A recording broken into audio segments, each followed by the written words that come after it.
திருப்பரங்குன்றம் மட்டும் இல்லை, எல்லா குன்றுகளும் முருகன் இருக்கக்கூடிய அந்த 6 படை வீடுகள் மட்டும் இல்லை, எல்லா குன்றுகளுமே முருகன் இருக்கிறதான், சாமி இருக்கக்கூடியது தான்.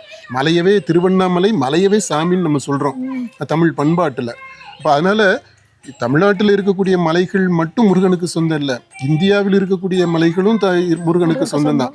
அதனால் இதை ஒரு ஆன்மீக பார்வையோடு நம்ம மலைகளை பார்க்குறோம் அப்படின்னா, இன்றைக்கு முக்கியமாக இந்த சுற்றுச்சூழல் சீர்கேடுகள், கிளைமேட் சேஞ்ச், அந்த காலநிலை மாற்றம், அதில் வரக்கூடிய பிரச்சனைகள், இதெல்லாம் மனித சமுதாயத்தை போட்டு அமுக்க ஆரம்பிச்சிருக்கு.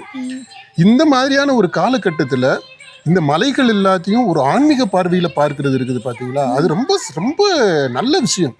இன்னைக்கு மலைகளை பற்றி பேசும்போது இந்த இயற்கை ஆன்மீகம் அதை பற்றி பேச வேண்டியது காலத்தினுடைய கட்டாயம். அதனால இங்கே மலைகளை சுரண்டுவது, மலை வளங்களை அழிக்கிறது, அது அப்புறம் மலை வளங்களை சுரண்டணும், அங்கே இருக்கக்கூடிய அந்த தாதுக்களை, மினரல்ஸை எடுக்கணும் அப்படின்றதுக்காக அங்கே மலையில் இருக்கக்கூடிய மலைகளை காத்து கொண்டு இருக்கக்கூடிய அந்த மலைவாழ் மக்கள் அவங்கள அங்கேருந்து துரத்தி அடிக்கிறது, இந்த மாதிரி நிறைய நம்ம நாட்டிலையும் சரி மற்ற நாடுகள்லையும் நடந்துக்கிட்டு இருக்கு. இப்போ அதுக்கெல்லாம் ஒரு முற்றுப்புள்ளி வைக்கிறது மாதிரி இருக்கும் இந்த முருக மலை வழிபாடு அப்படின்றது.